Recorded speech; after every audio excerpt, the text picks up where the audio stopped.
Welcome back. It's been a week since flash floods and a tornado ripped through parts of Kwa-Zulu Natal, killing 7 people. Mopping-up operations are currently underway as residents begin to rebuild their lives. We found out what government is doing to assist residents. Our reporter ENC's Lethiwe Mdluli is tracking the story and joins me now. Lethiwe, good morning to you, colleague. What's the status in terms of the assistance that government promised the residents of Kwa-Zulu Natal? Well, Tumelo, good morning. Today we are in Durban village in Inanda, where you saw the flash floods and also the tornado that took place last week on Tuesday. We've been speaking to residents about what they need from government and also just finding out how they've been handling the situation and also where are they with the rebuilding process. I want to show you one of the houses that was affected by the floods last week. As you can see from your visuals, this is the house that is near the road here in Durban village. We've been speaking to the family and they tell us that they've been basically trying to rebuild since last week. Other people that we also spoke to last week were living in a community hall in Amawodi in Inanda. When we went to check this morning, we found out that they've been removed from that hall and relocated to somewhere else. We are going to be speaking to the Lethiwe municipality this morning to find out exactly where they are with helping people. But right now I'm joined by Unontwana Ngonyama, who is a family member from here. I want to bring her in ngichazele nje sisukuthi manje nikuphi with the rebuilding process. Mhlawumbe senilitholile usizo from government. Okwamanje besingakatholi usizo ongakanani, izinto nje ebesayitholile ama-food parcels, ama-vouchers, ikhona nje sakutholile kwamanje, but-ke hopefully sisazolithola usizo ngoba kunama-pastors abekade efika ezo-check-a, then they're giving us some prayers, nama-counseling. So yeah, okwamanje nje kusanjalo. Mhlambe iluphi usizo engathi niyalidinga from government, especially because ayikho roof, as we can see la ekhaya ukuthi ayikho roof. Iluphi usizo engathi niyalicela? Usizo nje engathi siyalidinga okwamanje ingaba yiyona roof. So if singathola umuntu noma ubani noma government or whoever ungasiza ngeroof kwamanje, then sesingathi ayisiba right.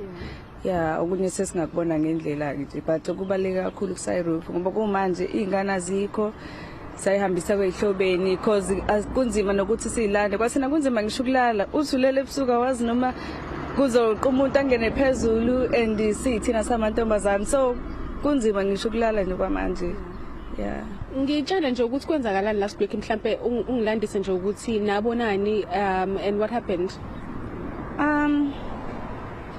Kunzima khona ukulokhu yabo ngirepeata the same incident yenzeke last week, but nje engakusho yenzeka lento kusemini mina ke ngangilele because ngangithatha ama medication ngekho right, so ngayizwa nje lento kwangiqala ngathi nje imvula encane ngizwe ukuthi hayibo iyaqhubeka kongathi amaqha ngoba bakushaya nje phezulu kunomsindo omkhulu, and then it's firstly ngacabanga ukuthi no mhlambe istorm nathi sesiba nestorm ngasenanda nothi ngiphume eminyango mhlambe ngiyochecka, but at the same time I'm feeling drowsiness because ngisanda kuthatha amaphilisi ngisafuna ukulala, but ke ngayizwa lento ukuthi no sekuba worse kakhulu kusengiyezwa neroof isiyasuka. Kwakunzima kakhulu ke after that lama minutes nje la ambalwa kwakumnyama, umuntu wayengakwazi kuba stable endlini uthi ufuna ukushona ngasemnyango ubuyiseleke emuva. Kwakunzima nje, kwakungekho easy kakhulu, nezingane zazilana and into eyayiwari kakhulu kwakuyingane nazo ziyasaba ziyakhala, but luckily ke usisi wayesevele eyibonile lento yini ngoba wayengalalanga shuthi wayekwazi ingane ukuyifihla kwayecashisa kusofa ke.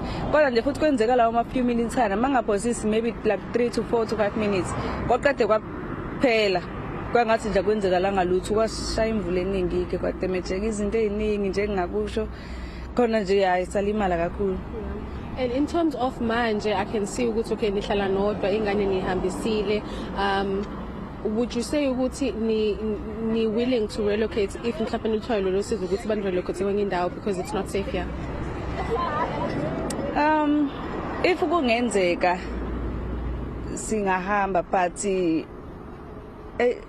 mina nje from enhlizweni yami ngaphakathi kunzima ukuthi ngithi ngingahamba since sinezinto eziningi ezilana, so if singahamba zingasala kanjani zingaba safe nazo uyabona nje kuningi so angazi angeke ngikwazi ukuba ne-decision njengamanje according to Ngiyabonga kakhulu sis. okay ngiyabonga nami. Tumelo, I want to explain just a bit exactly what Unontwana is saying. She basically relayed of the story of what happened last week. She took some medication just before the storm, and she's saying that a few moments later she heard that there was something happening, but she didn't think it was going to be that bad, but unfortunately it did. Fortunately enough, they were able to secure everyone and everyone was safe, but unfortunately, of course, as you can see from your visuals, they lost the whole roof of their home, and what she's saying right now is that unfortunately no one has come to them to offer assistance, but she is hoping that someone will come because they do need help from either the government or a good Samaritan who can help them out with rebuilding their home. She's saying that for now they have had to then send the children to relatives, and that's what we've been hearing from a lot of residents here in Inanda, saying that they've sent their loved ones to relatives to a safer place because they are fearing that the storm might come back.